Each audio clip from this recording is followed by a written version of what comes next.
ফিরে এলাম বিরতির পর, আলোচনায় ছিলাম, আলোচনায় থাকবো। আমার সিনিয়র প্রডিউসার অতনু চক্রবর্তীর কাছে ফিরবো প্লিজ। দাদা, আপনি ডাক্তারবাবু, পশ্চিমবঙ্গের হাল হাকিকত আপনি জানেন। একটা প্রশ্ন খুব জানতে ইচ্ছে করছে, এসএসকেএম নিয়ে এখনো গর্ব হয়? নিশ্চয়ই। কেন? ভারতবর্ষের one of the best performing government institutions, যেখানে দিনে 2টো করে কিডনি ট্রান্সপ্লান্ট হওয়ার মতন সেট আপ রয়েছে, যেখানে বহু জটিল অপারেশন থাকছে। সেটা অন্য কি কারণে থাকছে আপনি দীর্ঘদিন ধরে, আপনার মনে হয় না ঠিক না অ্যাজ এ ডাক্তার? দেখুন, এখানে একটা কথা আমি অ্যাজ এ ডাক্তারই বলছি, সেটা হচ্ছে, এটা কিন্তু পলিটিক্স থেকে সরে গিয়ে বলছি অ্যাজ এ ডাক্তার। সেটা হচ্ছে গিয়ে যে যখন ধরুন আমার কাছে ওভারঅল আমার হসপিটালে বা নার্সিংহোমে 8টা আইসিইউ বেড আছে, কথার কথা 8টা আইসিইউ বেড অকুপাইড আছে। এইবার আমার জেনারেল বেডের একজন পেশেন্টের ইমিডিয়েটলি আইসিইউতে শিফট করতে হলো। সেই সময় আমি দেখছি এনআইসিইউ নয় কিন্তু, কারণ একটা জিনিস বুঝতে হবে, এটা অনেক জায়গায় হচ্ছে, নিওন্যাটাল ইন্টেন্সিভ কেয়ার ইউনিটে কিন্তু ওনাকে শিফট করা হয়নি, কারণ নিওনাটাল ইন্টেন্সিভ কেয়ার ইউনিটের এন্টায়ার সেটআপটাই কমপ্লিটলি ডিফারেন্ট থাকে, মানে সেখানে আপনি অ্যাডাল্ট কাউকে ট্রিটই করতে পারবেন না। সেখানে যদি ওই মিনিমাম যে সাপোর্ট সিস্টেমটুকুন লাগবে সেইটুকু যদি পিআইসিইউ মানে পেডিয়াট্রিক আইসিইউতে তখনকার মতন সেই পেশেন্টটাকে শিফট করে করা হয়, ঠিক যেমন, তাহলে কিন্তু সেটা মেডিকেলি অন্যায় নয়। আর একটা এক্সাম্পল আমি আপনাকে দিচ্ছি, আমরা এটা পশ্চিমবঙ্গে তো বটেই, সারা ভারতবর্ষের আপনি বিভিন্ন সরকারি হাসপাতালে যদি যান তাহলে দেখবেন ফ্লোরে অ্যাডমিশন কখন করা হয় সেটা কি ভালো করে করা উচিত? একদমই তাই। উচিত নয়। এবার আপনি বলুন যে আপনি যা জানবেন মানে যে উনি যে বেডে ভর্তি ছিলেন দীর্ঘদিন ধরে একই বেডে আছেন, অন্য কোথাও কোনো বেড খালি হয়নি, উনি ট্রান্সফার হননি? সেই প্রশ্নটার উত্তর আমি দিতে পারবো না, পিজি কর্তৃপক্ষ দিতে পারবে। যে ফ্লোরে অ্যাডমিট হলো তার মানে কি বেড নেই, ফ্লোরে অ্যাডমিট, বেড ফাঁকা, ফ্লোর বেড। মুখ্যমন্ত্রী তো বলেছিলেন পায়ের ভুল চিকিৎসা হয়েছে এসএসকেএম, উনি মন্তব্য করেছিলেন। এসএসকেএম নিয়ে বলছেন। এবার দেখুন, মাননীয় মুখ্যমন্ত্রী ওনার একটা, দেখুন মাননীয় মুখ্যমন্ত্রীও কিন্তু ভারতবর্ষের একজন নাগরিক। আপনার আমার যেমন একটা ব্যক্তি পরিসরের অধিকার আছে যে আমার কি হয়েছিল না হয়েছিল সেটা বলার, ওনারও সেই অধিকারটা আছে। উনি জাস্ট ওনার একটা এক্সপিরিয়েন্সকে একটু শেয়ার করেছিলেন। স্বাস্থ্যমন্ত্রীর অভিযোগ স্বাস্থ্য পরিষেবার, এবং আপনি কি করে জানলেন যে তারপরে উনি অ্যাডমিনিস্ট্রেটিভ ব্যবস্থা নেননি? এবার ঘুরিয়ে প্রশ্নটা যদি আমি করি, ধরুন আমি একজন মন্ত্রী, যে কোনো ব্যাপারে আমার সেই দপ্তরের কোনো একটা জায়গায় গিয়ে একটা বাজে এক্সপিরিয়েন্স হলো, এইবার আমি তারপরে অ্যাডমিনিস্ট্রেটিভলি তো স্টেপ নেবই, এবং সেই স্টেপটা নেওয়া যে হয়নি সেটা তো আপনারা জানেন না। আমার প্রশ্ন, হাইকোর্টের বিচারপতি তিনি এসএসকেএম নিয়ে নিন্দা করছেন, খারাপ লাগে না? দেখুন, সত্যি কথা বলতে হাইকোর্টের কিছু কিছু বিচারপতির আজকাল যা মন্তব্য, তাতে ওনাদের আর কয়েকজনের মন্তব্যে আমাদের আর খুব একটা কিছু খারাপ লাগে না। কারণ কথাটা হচ্ছে যে হাইকোর্টের বিচারপতিদের প্রতি সম্পূর্ণ সম্মান, শ্রদ্ধা এবং আস্থা রেখেই বলছি, ভারতবর্ষের নাগরিক হিসেবে সংবিধান আমাকে এই অধিকারটাও দিয়েছে যে একজন বিচারপতির মতের বিরুদ্ধ মতটা পোষণ করা।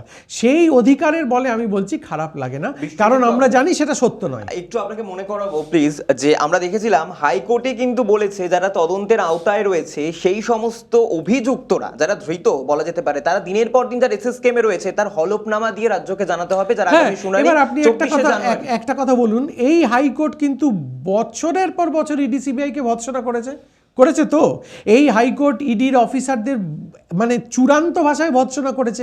কই সেইগুলো তো টিভি মিডিয়াতে দেখানো হয় না, 1 নম্বর। 2 নম্বর হচ্ছে, এইখানে একটা অদ্ভুত ফ্যালাসি আছে, যে ফ্যালাসিটা আমরা একটু বোঝাতে চাই দর্শকদের। সেটা হচ্ছে যে ওয়াই এসএসকেএম, তার কারণটা হচ্ছে পশ্চিমবঙ্গের এসএসকেএম হচ্ছে অ্যাপেক্স সরকারি হাসপাতাল, মানে যেখানে সরকারি পরিকাঠামোর মধ্যে শ্রেষ্ঠ চিকিৎসা ব্যবস্থা।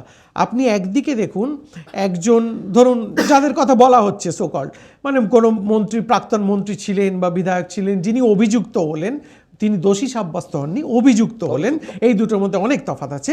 যিনি অভিযুক্ত হলেন, এবার তাকে তো সরকারি চিকিৎসা ব্যবস্থায় রেখে করতে হবে। এইবার আপনি উল্টো কথাটা ভাবুন, তাকে যদি একটা সাব ডিভিশনাল হসপিটালে ভর্তি করা হয়, তখন এই বিরোধীরাই বলবে যে দেখো রাজ্য সরকারের অন্য চক্রান্ত আছে, কেন একে সাব ডিভিশন হসপিটালে রাখা হলো, তার জন্যে তাকে রাজ্য সরকারের যেটা অ্যাপেক্স হসপিটাল, সেইখানে তাকে চিকিৎসা প্রদানটা এই কারণে করা হয় যে যাতে সমস্ত দিকটা একসঙ্গে সুরক্ষিত থাকে, ইনক্লুডিং তার স্বাস্থ্য, কারণ ন্যায় বিচারের জন্যে তার সুস্থ থাকাটাও জরুরি। আচ্ছা, আপনার কি এটা মনে হয় না ইডি সিবিআই ডাকলে নেতা মন্ত্রীরা অসুস্থ হয়ে পড়ছে, এরকম কি মনে হচ্ছে?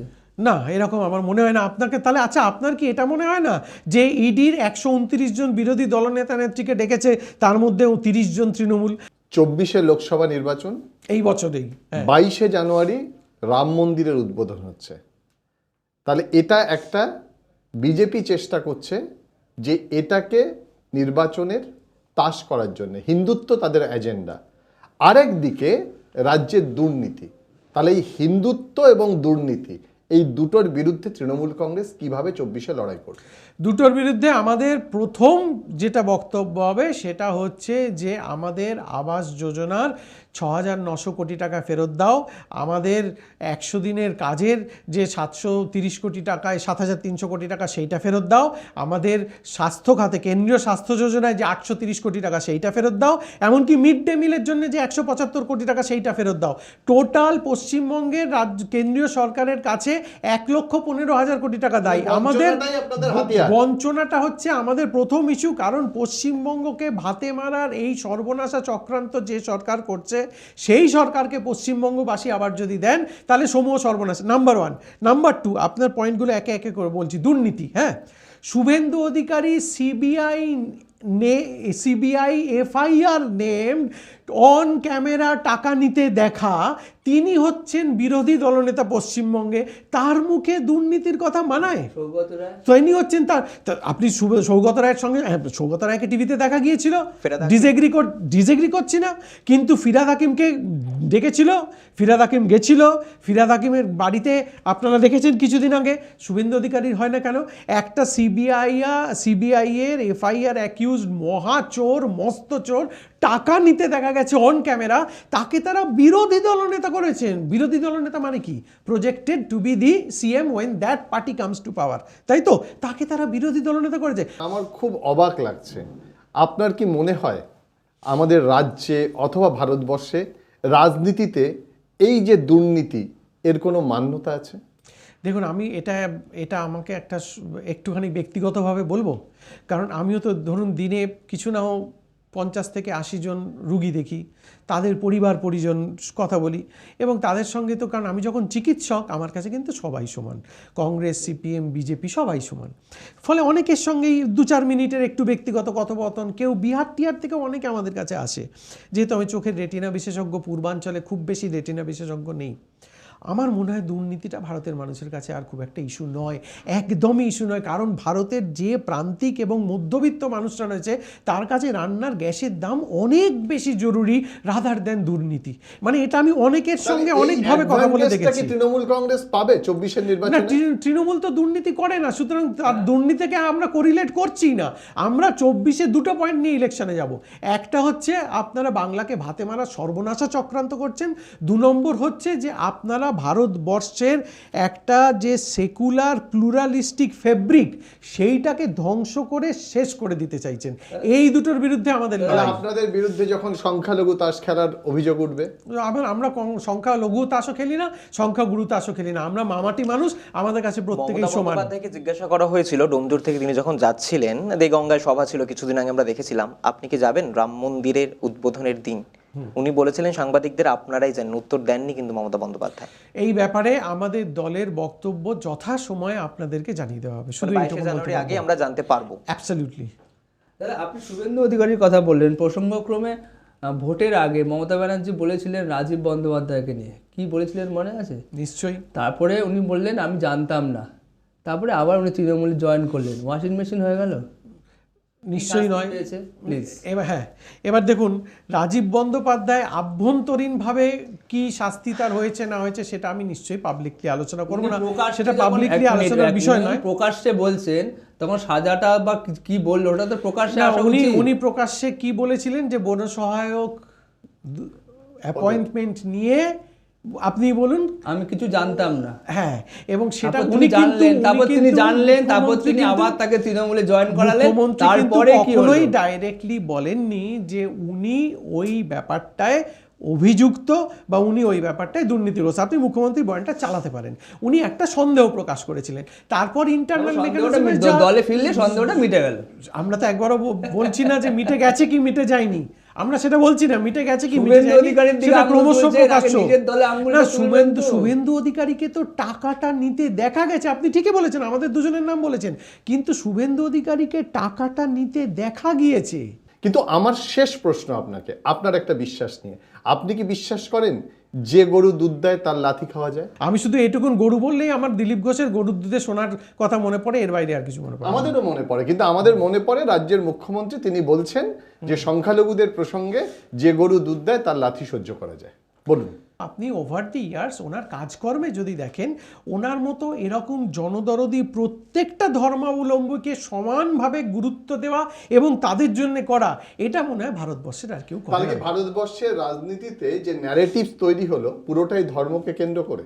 না, এবার বিজেপি তো চাইবেই, বিজেপিকে তো লোকে প্রশ্ন করবে বছরে 2 কোটি বেকারের চাকরি কোথায়, আমার ব্যাংকে 15 লক্ষ টাকা আনিয়ে দিয়েছিলে সেটা কোথায়, পেট্রোলের দাম এত কেন, টমেটোর দাম এত কেন। 3 মাস সপ্তাহ আগে আপনারা দেখেছেন ভারতবর্ষের বৈদেশিক ঋণ $275 মিলিয়ন বা এরকম একটা কিছু, I am not reminder the exact figure. এই প্রশ্নগুলো জ্বলন্ত প্রশ্ন, বিজেপিকে প্রতিদিন কুড়ে কুড়ে খাবে মানুষজন, সেখান থেকে ঘোরানোর জন্য ধর্ম ছাড়া তো উপায় নেই। আমাদের বক্তব্য হচ্ছে ধর্ম প্রত্যেকের ব্যক্তিগত বিশ্বাস, হিন্দু ধর্মের ধারক ও বাহক বিজেপি এটা নয়, এটা ভুল, এটা সম্পূর্ণ ভুল। বিজেপি হিন্দু ধর্মটাকে স্রেফ তাদের রাজনৈতিক কাজে ব্যবহার করছে, যেটা আমরা সব জায়গায় বলছি। মানুষকে বোঝাতে পারবেন ভারতবর্ষে? 100 বার 100, দেখুন এটা তো স্বীকার করতে কোনো অসুবিধা নেই যে ভারতবর্ষের মধ্যে আমরা পশ্চিমবঙ্গেই সবচেয়ে বেশি শক্তিশালী, এবং পশ্চিমবঙ্গের মানুষকে আমরা এটা বুঝিয়েছি বলেই পশ্চিমবঙ্গের মানুষ পর 3টে নির্বাচনে আমাদের জয়ী করে সরকারে ফিরিয়েছেন। এবার আমরা চাইব যে অন্যান্য রাজ্যে যে সমস্ত বিরোধী শক্তিগুলো শক্তিশালী আছেন তারা মানুষকে বোঝাবেন এই কথা। এবছর যখন বিরোধীরা প্রশ্ন তুলবে 5 বছর এসএসসি টেট চাকরি হচ্ছে না কেন, তখন কি উত্তর দেবেন? 5 বছর এসএসসি টেট চাকরি যদি না হওয়ার মূল কারণ হচ্ছে একজন আইনজীবী এবং তার লোভ। সেই আইনজীবী তাদেরকে উস্কিয়ে লক্ষ লক্ষ টাকা ফিস নিচ্ছেন, ফিস নিয়ে তার জন্য স্রেফ আদালত আইন কেন আন্দোলনে নামলো তারা? তারপরে তো আইনজীবী এসছে, ওরা যদি চাকরি পরীক্ষা দিত এবং পরীক্ষা পেয়ে গেছে, তাহলে কোনো আইনজীবী কোনো আদালত ঢুকতে হতো না, কেন চাকরিটা পেল না? ঠিক ডিরেক্ট। এবার দেখুন তারা কেন চাকরিটা পেল না তার তো এক কথায় কোনো উত্তর হয় না। তারা যে চাকরিটা, এই সরকারের, এবারেই বলছি, তারা যে চাকরিটা পেল না তার দায় সম্পূর্ণরূপে এই সরকারের নয়, কারণ তারপরে আদালতের একাধিক নির্দেশ এবং হস্তক্ষেপে গেল কেন বিষয়টা? প্রাইমারি এসএলএসটিতে আদালত বলল যে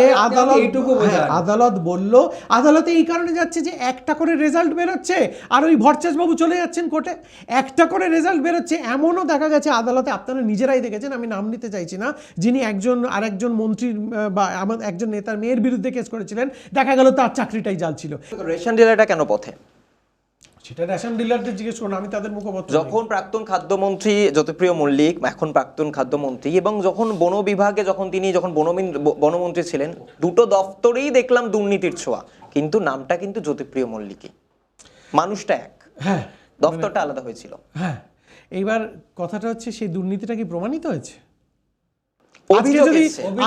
অভিযোগ এবং প্রমাণের মধ্যে তো আকাশ পাতাল তফাৎ। সে তো আমরাও কতদিন ধরে বলে যাচ্ছি রাফালে দুর্নীতি হয়েছে, আমরা তো কতদিন ধরে বলে যাচ্ছি রাফালে দুর্নীতি হয়েছে।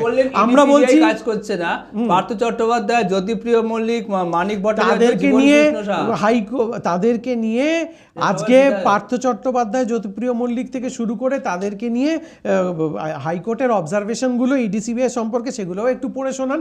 আমরা চাইছি কি, দেখুন আমাদের দলের স্ট্যান্ডটা খুব পরিষ্কার।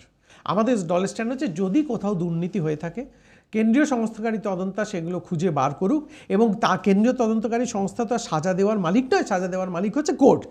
দ্রুত এই কেসগুলোর নিষ্পত্তি হোক, এই মিডিয়া ট্রায়াল বন্ধ হোক, এবং কেউ যদি দুর্নীতি করে থাকেন সে আমাদের দলের সঙ্গে যদি যুক্ত হয়েও থাকে তার সাজা হোক। এ ব্যাপারে Trinamool has zero tolerance for that. কিন্তু এই দুর্নীতির নাম করে করে একটা করে ব্যাপার ছুড়ে দেওয়া এবং তাই নিয়ে একটা 1 বছরের মিডিয়া ট্রায়াল হওয়া, এইটা কিন্তু জরুরিভাবে বন্ধ হওয়া উচিত।